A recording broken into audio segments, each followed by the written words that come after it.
तो पिछले एक महीने के अंदर यार दो चिंटू मिंटू स्मार्टफोन आ चुके हैं। एक है OnePlus 13s, दूसरा है Vivo X200 FE। और आई नो आपका सबसे बड़ा क्वेश्चन यही है कि दोनों की प्राइसिंग भी ऑलमोस्ट 50,000 रुपए आ रही है, तो दोनों में से कौन सा कॉम्पैक्ट स्मार्टफोन लेना चाहिए, किसमें क्या प्रोज हैं, किसमें क्या कॉन्स हैं, बहुत ही इजी तरीके से आपको बता देते हैं। जैसे बहुत ही इजी तरीके से आपको बताते हैं, दोनों के बॉक्स के अंदर आपको सभी चीजें मिल जाएगी, चाहे वो Vivo हो चाहे वो हो OnePlus। तो कटौती तो आपको कहीं से कहीं तक नहीं मिलेगी, बट जहां पे बिल्ड और डिजाइन की बात आती है, बैक से दिखने में आपको कौन सा ज्यादा पसंद आ रहा है वो आप अपने हिसाब से डिसाइड कर लेना। पर्सनली यार मुझे Vivo के जो अलग अलग कलर कॉम्बिनेशन है वो थोड़े से ज्यादा दिखने में अच्छे लग रहे हैं। बट हाँ, एक चीज तो है कि दोनों में ही बैक में आपको ग्लास मिल जाता है, इवन दोनों का मिडिल फ्रेम आपको एल्यूमिनियम वाला मिलेगा। तो प्रीमियम साइड दोनों ही स्मार्टफोन निकल के आते हैं, किसी में भी ऐसे सस्ती वाली फीलिंग जो है आपको नहीं आएगी। अच्छी चीज ये है कि यार दोनों में बैक में मैट फिनिश है, तो फिंगरप्रिंट स्मचेस या स्क्रैचेस भी आपको उतने विजिबल नहीं होंगे। अब दोनों ही चिंटू मिंटू वाले छोटे स्मार्टफोन है, तो दोनों ही कॉम्पैक्ट भी हैं, दोनों को यूज करने में हैवी ये फील नहीं होते हैं और दोनों ही अच्छी इन हैंड फील के साथ आते हैं। इवन वेट में भी अगर आप चेकआउट करोगे तो बहुत बड़ा वाला डिफरेंस आपको यहाँ पे नहीं आता है। तो ओवरऑल इतना है कि यार इन हैंड फील के मामले में आप दोनों के बीच में ज्यादा डिफरेंस नहीं बता सकते, दोनों ही अच्छे निकल के आते हैं। बट आप ये इधर डिसाइड कर सकते हो कि बैक से दिखने में किसका कलर्स वगैरह आपको ज्यादा पसंद आ रहा है। वैसे एक प्लस पॉइंट यहाँ पे OnePlus में है कि इसके अंदर ये एक AI की भी एक्स्ट्रा मिल जाती है, जिससे आप AI में माइंड स्पेस वगैरह को भी यूज कर सकते हो, या इसको साइलेंट करने के लिए अलग अलग चीज के लिए इसको आप असाइन कर सकते हो। तो एक थोड़ा सा चिंटू सा प्लस पॉइंट यहाँ पे जरूर से आता है। बट एक माइनस पॉइंट भी यार OnePlus का आता है कि यार इसके अंदर सिर्फ IP65 की वाटर रेजिस्टेंट रेटिंग मिलती है। 50,000 रुपए वाले फोन में मैं एक्सपेक्ट करता हूं कि IP68 69 होनी चाहिए, उस जगह पे Vivo में आपको मिलती है IP68 69 दोनों ही रेटिंग इसके अंदर आपको मिल जाती है। पानी में कोई समस्या नहीं आएगी। हालांकि यार दोनों ही ब्रांड वाटर डैमेज के लिए तो देखो आपको वारंटी नहीं देंगे, बट हाँ दोनों में ही फ्रंट में भी आपको स्क्रीन प्रोटेक्शन मिलती है। Vivo में आपको मिलती है गोरिल्ला शील्ड ग्लास की, जहां पे OnePlus में है क्रिस्टल शील्ड ग्लास की यहाँ पे प्रोटेक्शन मिलती है। दोनों ही ऑलमोस्ट सिमिलर साइड में रहते हैं। बट जो बड़ी वाली चीज आती है ना कि परफॉर्मेंस किसमें ज्यादा तगड़ी है, कैमरा की बात आगे करते हैं, परफॉर्मेंस क्लियर कर देते हैं। देखो यार MediaTek Dimensity 9300 प्लस का चिपसेट Vivo में मिलता है, जहां पे OnePlus में Snapdragon 8 Elite का चिपसेट मिलता है।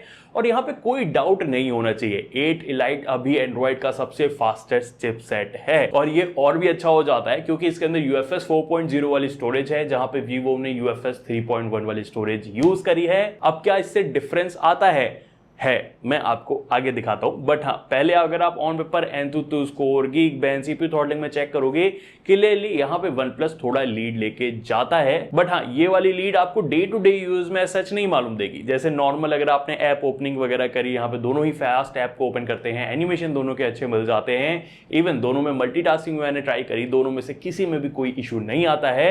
वैसे इशू तो यार मेमोरी मैनेजमेंट में भी नहीं है, दोनों ही बैकग्राउंड के अंदर सारे एप्लीकेशन को रिटेन करके रखते हैं। बट हाँ, जो मैं डिफरेंस आपको बता रहा था ना UFS 4.0 और 3.1 में, वो इस जगह पे है। देखो दोनों में ही मैं आपको कैमरा ओपन करके यहाँ पे क्लिक करके फोटो दिखाता हूं और आप देखोगे OnePlus के अंदर बैकग्राउंड रेंडरिंग भाई होती ही नहीं है, ना के बराबर है। जहां पे Vivo में काफी टाइम लेता है फोटोज को प्रोसेस करने में। ये चीज यार UFS स्टोरेज से भी डिफरेंस में यहाँ पे पता चलती है। अगर फास्टर होती ना तो उस मामले में भी यार Vivo एकदम आगे चला जाता। वैसे एक और जगह पे है, जैसे मैंने हैवी यूज के अंदर KineMaster में दोनों में सेम फाइल लेके रेंडर करा, और यहाँ पे भी आप नोटिस कर पाओगे कि भाई OnePlus कितनी तेजी से आगे चला गया।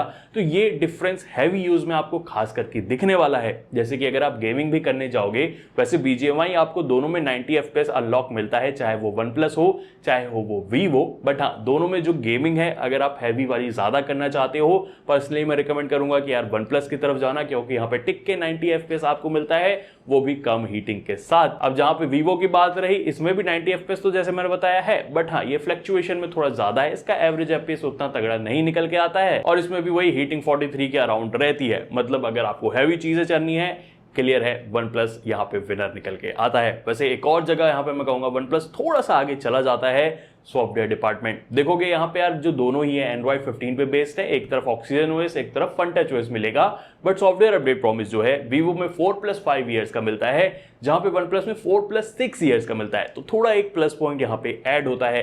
हालांकि दोनों में से किसी में आपको फालतू वाले एप्लीकेशन नहीं मिलेंगे, दोनों ही क्लीनर साइड है। बाकी यूआई का लुक तो आप अपने हिसाब से जज कर सकते हो किसमें ज्यादा अच्छा है किसमें नहीं है, लेकिन कस्टमाइजेशन में भी दोनों में से किसी में भी कमी नहीं है। चाहे लॉक स्क्रीन के कस्टमाइजेशन डेप्थ इफेक्ट के साथ हो मिल जाएंगे, आइकन्स वगैरह के कस्टमाइजेशन हो या ऑलवेज ऑन डिस्प्ले वगैरह के भी कस्टमाइजेशन दोनों में ही भरपूर तरीके से मिलते हैं। तो नॉर्मल चीजों में कस्टमाइजेशन में कोई दिक्कत नहीं है। हालांकि एआई फीचर्स की जहां बात आती है भाई, दोनों ने फुली पैक करके रखा है। मतलब देखो, जहां वन प्लस है आपको यहाँ पे यार कॉलिंग के टाइम कॉल समरी का ऑप्शन है, कॉल को ट्रांसलेट करने का ऑप्शन है, इसी में कॉल को चुपके से रिकॉर्ड करने का भी ऑप्शन मिल जाता है।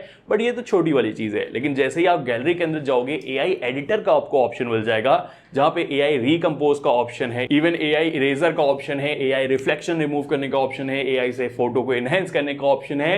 ये तो यार गैलरी के ऑप्शन हो गए। इवन उसके अलावा आपको इसके अंदर AI reply, AI writer, AI speak, AI summary जैसे बहुत सारे एआई वाले ऑप्शन मिलते हैं।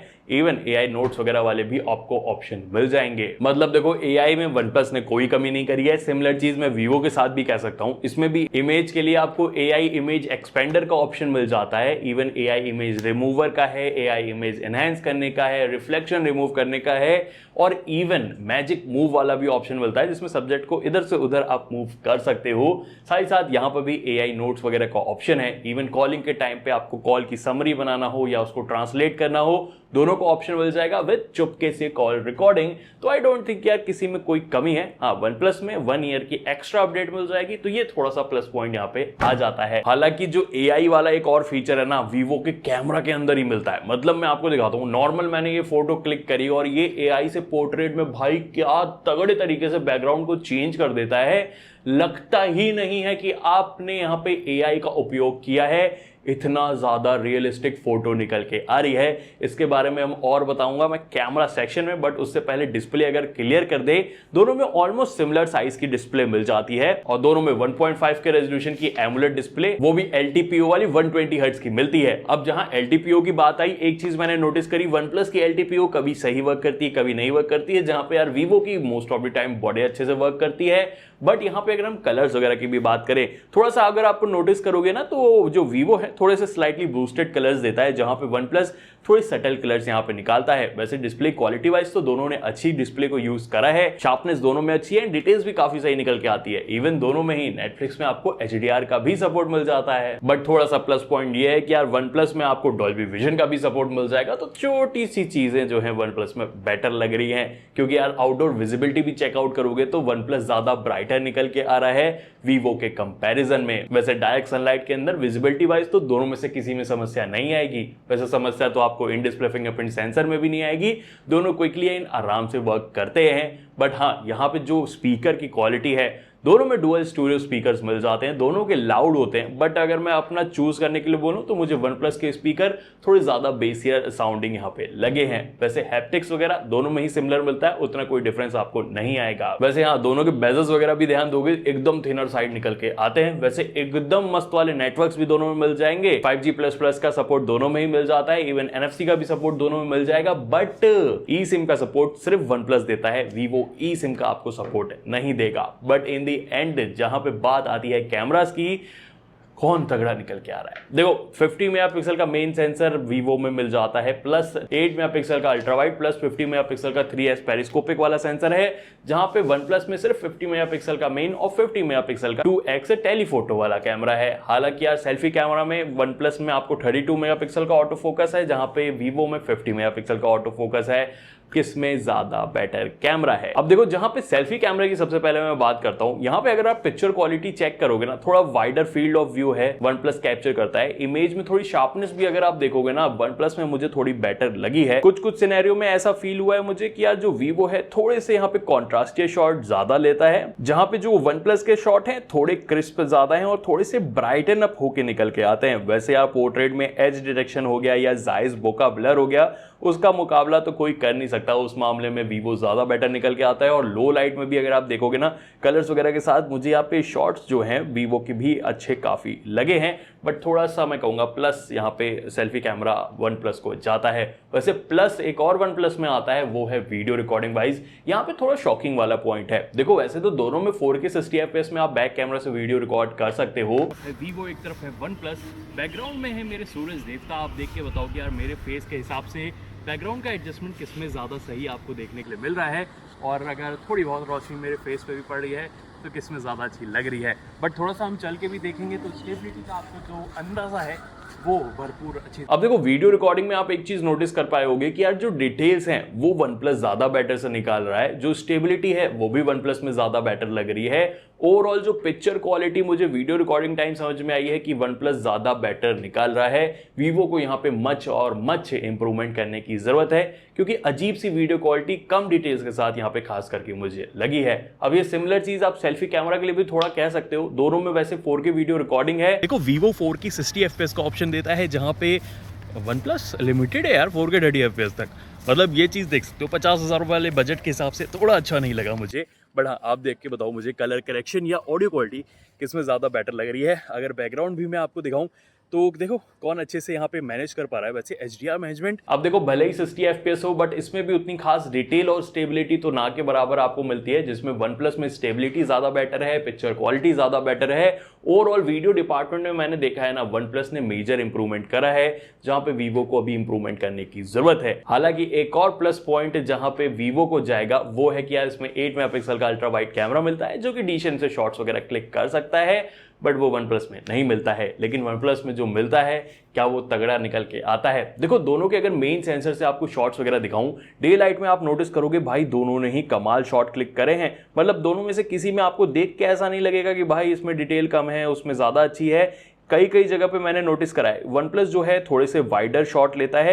इवन वन प्लस ना जो शेडो एरिया है उसको ज्यादा अच्छे तरीके से ग्लो अप कर रहा है, खास करके ये मैंने देखा है नॉर्मल वाले शॉट्स के अंदर। हालांकि जहां पे डिटेल्स की बात आती है उस जगह पे यार वीवो ज्यादा बेटर तरीके से डिटेल को निकाल पा रहा है। चाहे आप डे लाइट में देखो, इवन लो लाइट के अंदर भी अगर आप ये चीज देखोगे तो जो डिटेल्स है वो वीवो में ज्यादा है। बट हाँ लो लाइट के अंदर वीवो थोड़े ओवर कॉन्ट्रास्टी शॉट ले रहा है, जो कि दिखने में उतने अच्छे नहीं लग रहे हैं, जिसमें यार यहाँ पे वन प्लस के शॉट दिखने में एक्चुअली में ज्यादा बेटर नॉर्मल मोड के अंदर मालूम दे रहे हैं। अब देखो नॉर्मल मोड में तो यार वीवो उतना अच्छा वर्क नहीं कर रहा है, खास करके लो लाइट के अंदर मैंने देखा है यहाँ पे काफी इंप्रूवमेंट की जरूरत है। बट अगर आप पोर्ट्रेट वाले शॉट देखते हो, एक प्लस पॉइंट तो यार यहाँ पे वीवो को ऐसे ही चला जाता है कि मल्टीपल फोकल लेंथ में इसमें क्लिक करने का ऑप्शन है, जहां पे यार वन प्लस सिर्फ 2 ही एक्स देता है पोर्ट्रेट में। पता नहीं क्यों इन्होंने ऑप्शन नहीं दिए हैं। और यहाँ पे आप डे एंड नाइट का डिफरेंस देख पाओगे। मतलब हर जगह पे ऐसा फील होता है कि वीवो से हमने यार जो फोटो है DSLR से क्लिक करी है। एक तो अलग अलग फोकल लेंथ है, उसमें अलग अलग बुका का भी ऑप्शन है, इमेज भी काफ़ी निखर के आती है, दिखने में अच्छी लगती है। अब ये चाहे आप डे लाइट में देखो या लो लाइट के अंदर भी देखो, यहाँ पे शॉट जो है वीवो के ज़्यादा बेटर एंड कंसिस्टेंट लगते हैं। एंड ओवरऑल डिटेल्स वगैरह के मामले में भी यहाँ पे वीवो ने ज़्यादा बेटर मैं कहूँगा पोर्ट्रेट मोड के अंदर यहाँ पे वर्क करा है। मतलब वीवो का पोर्ट्रेट मोड तो भाई अनबीटेबल टाइप का है। बट इनमें डे लाइट के अंदर ना, या मैं लो लाइट में भी कहूँ नॉर्मल मोड के अंदर फोटोज ऊपर नीचे वाली थोड़ी सी निकल के आ रही है। अभी आई होप जब तक ये फोन आपके पास आएगा इसको भी इंप्रूव किया जाएगा, क्योंकि इसके अंदर कंसिस्टेंसी की ना थोड़ी सी कमी मुझे यहाँ पे मालूम दी है, जहां पे वन प्लस उस मामले में काफी कंसिस्टेंट इस टाइम पे इमेजेस वगैरह निकाल रहा है। अब देखो जहां पे ओवरऑल बात करी जाए कैमरा के मुकाबले में बहुत टक्कर निकल के आई है। बट जहां पे यार बैटरी की बात आती है, एक चीज तो है कि यार 6500 mAh बैटरी आपको वीवो में मिलेगी 90 वॉट फास्ट चार्जिंग के साथ, जहां पे यार वन प्लस में आपको मिलती है 5850 mAh battery 80 watt fast charging के साथ। अब जब बैटरी बैकअप की बारी आती है ना भाई, दोनों ही सिमिलर वर्क कर रहे हैं। दोनों ही आपको 8 से 9 आवर का स्क्रीन ऑन टाइम इजीली निकाल के दे देंगे, तो दोनों ही 1.5 दिन का बैटरी बैकअप आप मान के चल सकते हो। यहां पर मैं कहूंगा वीवो को ऑप्टिमाइजेशन की काफी ज्यादा जरूरत है, क्योंकि इसमें काफी बड़ी बैटरी है, उस हिसाब से बैटरी बैकअप इसके अंदर बिल्कुल भी निकल के नहीं आ रहा है। अब ऐसी ही सिमिलर चीज मैंने पता है Vivo T4 Ultra के अंदर भी देखी थी। Same processor, same camera setup, same battery drain वाला इशू, वो वाला इशू मुझे लगता है इस Vivo X200 FE के अंदर भी है, जिसको इंप्रूव करा जाना चाहिए। ओवरऑल जहां पे बात करी जाए ना, इस टाइम पे पैकेज में टक्कर तो भाई दोनों में बहुत तगड़ी वाली है। अब एक चीज तो क्लियर है कि कैमराज अगर आपको थोड़े बेटर चाहिए, खास करके पोर्ट्रेट शॉट्स वगैरह के लिए, तो वीवो यहाँ पे ज्यादा बेटर डील निकल के आता है। वैसे इसके बिल्ड वगैरह भी मुझे थोड़ी सी बेटर लगी है, आईपी रेटिंग भी यहाँ पे थोड़ी बेटर हो जाती है। बट आपकी प्रायोरिटी यार थोड़ा ज्यादा तगड़ा परफॉर्मेंस है ना, आई थिंक यहाँ पे OnePlus 13S भी बहुत सही चॉइस ओवरऑल निकल के आ रहा है। बैलेंस्ड कैमरा के साथ भी यहाँ पे रहता है, तो निराशा आपको इसमें भी नहीं होगी और निराशा आपको वीवो में भी नहीं होगी। बस ये है कि यार यूआई में आप देख लेना कौन सा ज्यादा आपके लिए आगे चला जाता है। बाकी वीडियो पसंद आई है तो लाइक शेयर कर देना। Till then take care, bye bye.